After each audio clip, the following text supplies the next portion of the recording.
Hello mga kabibig! Welcome back sa ating bagong YouTube channel. Ito ang pinakamaingay na YouTuber sa balat ng YouTube. Ako si Kabibig, maglabag-labag na with Evans. Ako kabibig. Parang naramdaman ng maraming netizen na merong babaliktad, na merong tatalon sa kabilang grupo, na parang iiwanan na si Senator Alan Peter Cayetano. Naku, matutuloy na maging Senate President si Sherwin Gatchalian. Pero ano yung nabasa ko ba, narinig, nakita ko nga, ano daw, si F.L. Liza Marcos, tinawagan daw si Cheese Escudero at sinabihan na, sige Cheese, kung mag-transfer ka sa minority, ikaw na ang susunod na Senate President. Babawi mo ang magiging Senate President. At yung kaso mo, maatras na. Kumusta pala kabibig ang kaso ni Cheese Escudero? May balita na ba? Aaristuhin na ba si Cheese Escudero? May warrant of arrest na ba si Cheese Escudero? Para yatang biglang tumahimik? Ramdam nyo? Pero let's not talk about Cheese Escudero. Kasi ang tawag ng mga netizen kay Cheese Escudero, the modern Judas. Kabibig. Pero sabi naman ni Senator Alan Peter Cayetano, naintindihan niya si Cheese. Pero ito kabibig ha, bulaga talaga ito. Kasi posible daw na si Joel Villanueva hindi nga nag-attend kanina sa Blue Ribbon Committee hearing ng Senator Alan Peter Cayetano at ang mga Villar hindi rin nag-attend.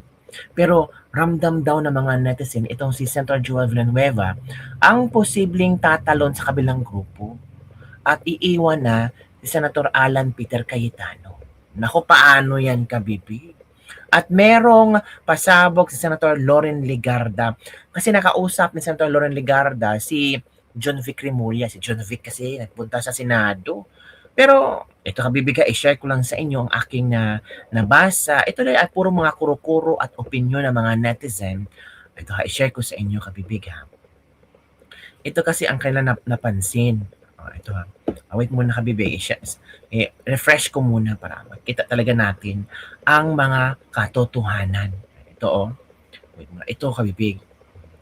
Sabi dito, si Mark Villar lang at si Joel Villanueva ang walang post ng BRC meet hearing.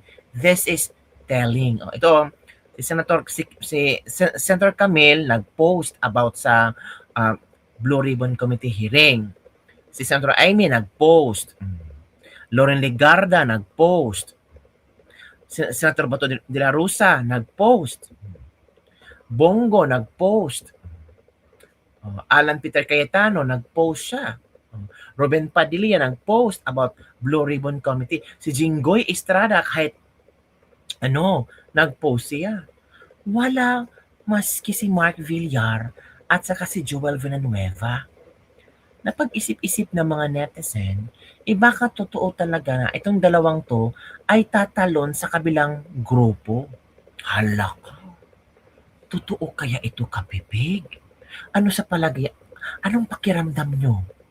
Ako, pakiramdam ko tatalon sila or baka unang tatalon si Joel Villanueva knowing na baka nagmamasid-masid lang si Joel Villanueva.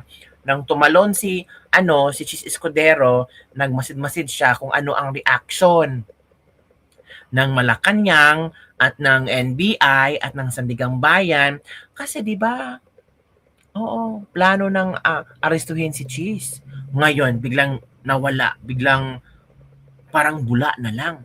So baka napag-isip-isip na ni Joel Villanueva na, "Hoy, i-accept ko na lang yung yung tawag dito, yung offer kasi tinay si Jinggoy Kasi si Jinggoy matatag, matapang, talagang pinaninigan niya kung ano ang kanyang paniniwala, pinakulong. Ito pa ang chika mga kabibig ha. Nakita ko lang ito mga kabibig. Ang chika, sabi ni Optic Politics, Senator Joel Villanueva kasama ang kanyang tatay na si Ede Villanueva pumunta raw ng palasyo? Kakahiya sa mga kaanib ng simbahan. Hala. Post niya ni Optic Politics na di umano'y si Joel Villanueva kasama ang tatay niya ay nagpunta sa Malacanang. Baka same lang ang ginawa ni Chis Escudero na umiyak-iyak daw, humahagol-hagol-gol daw doon sa Malacanang kasi takot daw makulong. Baka yun din ang ginawa ni Joel Villanueva. Naku, magkaalaman yan pag may bago ng administrasyon. Ay, hala ka mga kabibig. O, ito si SP Senator Peter Cayetano, kinig kayo. First time ako napalapakan ng media, walang bayad yun. Hala, walang bayad? Anong ibig sabihin? Yung pinapalakpakan kahapon, may bayad yun? Charge yung function ninyo, considering na yung counterpart ninyo, yung House of Reps, kinikilala si Senator Win, ang Palas kinikilala si Senator Win. Dito po, nagbigay kayo ng instruction sa mga empleyado, pero sa mismong hearing po ninyo, walang sumipot para sundin yung instructions po ninyo, sir. 3 books. The Rules of the Senate,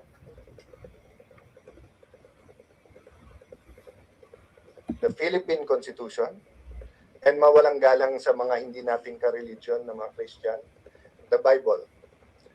Do we follow power or do we follow these 3 books?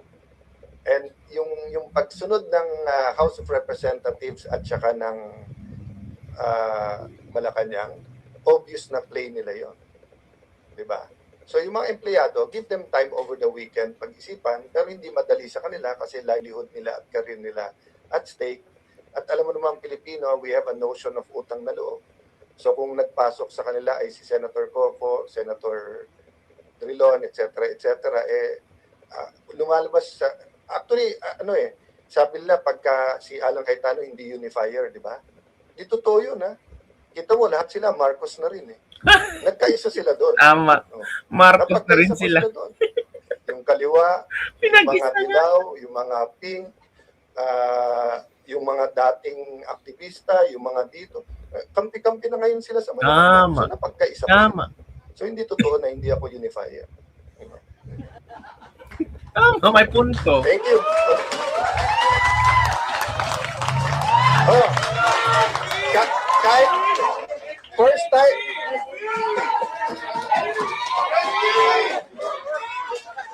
time ako napalakpakan ng media, walang bayad yun, ha?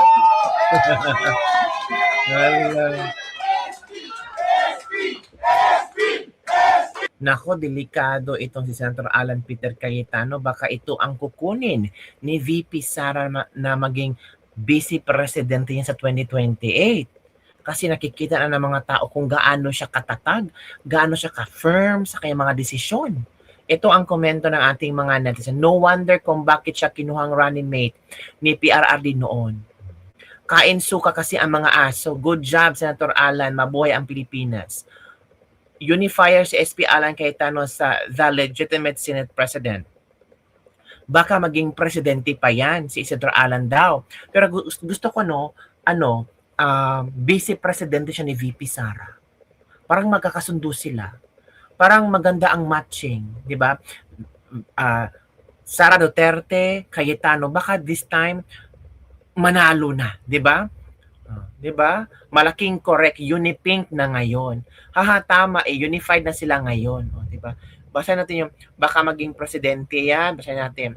Dati asar na asar ako dito nung binabantay niya si BBM nung nag-debate sila sa election noong pagka-vice presidente. Dahil nung panahon na yon, hang up ako kay BBM. Ngayon, nag-iba na. Meron talagang prinsipyo at bayag si SP Cayetano. Salute, sir.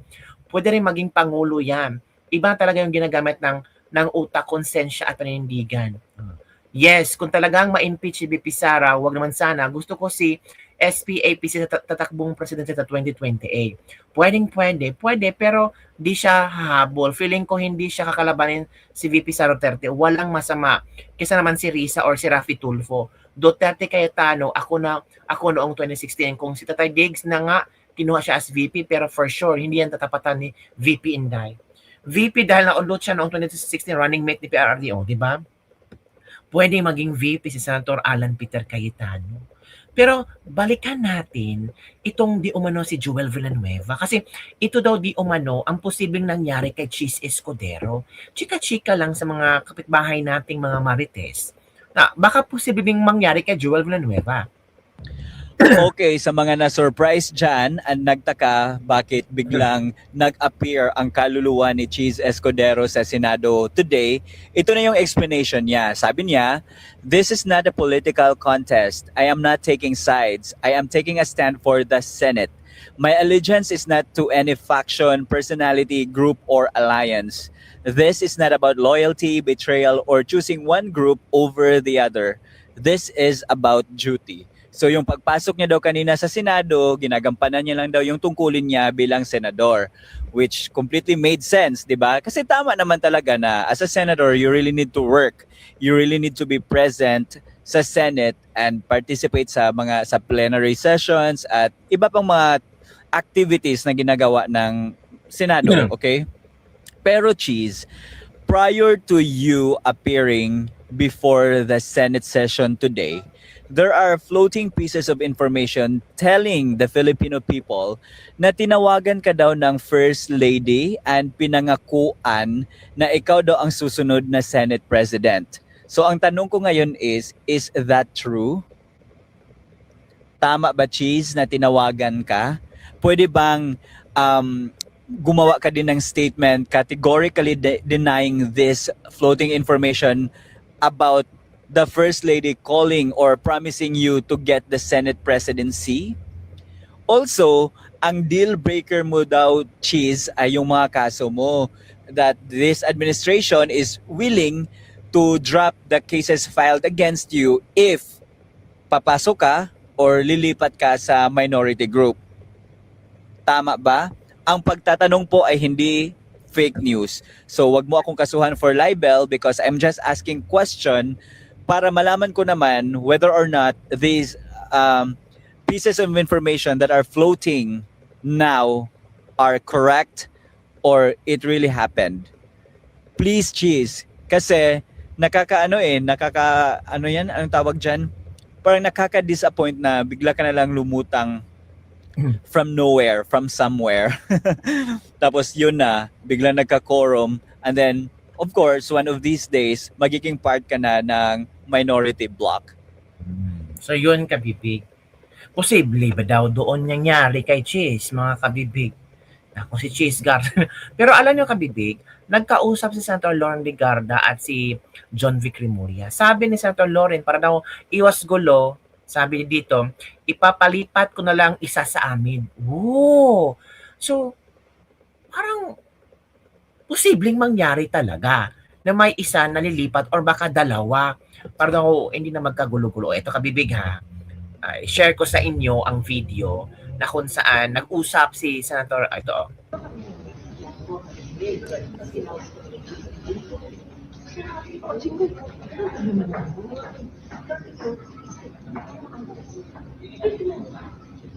Oh, in-expected. Pagdating sila doon, rule 2 section 2. Rule 2 section 2, you're lawyer. You're a lawyer na. In the Constitution, section 16. Kaya nga simple. Hindi, papalitan na. Ito solusyon sila. Papalitan ko na isa sa kanila para process sila. Okay. Tapos magbutuhan. Ilan sila. Okay. Diba? Right? Next time you come to my office. Okay, Jamrik. Uy, ba't kayo nakinig? Oh! Ano kayo? Ipapalipat ko na lang ang isa sa amin. Ooh!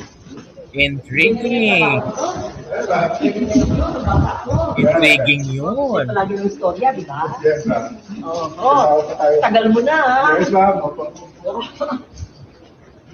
Okay na rin. No, attend kayo ng special session pag nagtatawag ng Malacanang. Parang sinabi mo na nakakaawa yung 12 minority para ibigay mo yung isa sa inyo ha. O di ba tumanggap din naman si Lauren pero biglang naglaho. Di niya mag-astig lang kasi may bodyguard. Ilipat to please them then con-us na extended for life na sila. O gusto ng iba o mag-con-us na daw kabibig para ano na for life na daw itong tawag na BBM12. Uy, BBM12 na pala ang bagong pangalan ng grupo ni Sherwin Gatchalian. So yan kabibig, baka joke-joke lang yun ni Senator Lorne Legarda, pero malay natin, di ba? Baka sa Lunes, shock na lang tayo. Oy, si Win Gatchalian na pala ang Senate President. Oy, baka balik ulit si Cheese Escudero. Malay natin. Yun lang kabibig ang ating Let's Debak for today. Don't forget to like, subscribe, and share this video. Bye everyone. See you next time.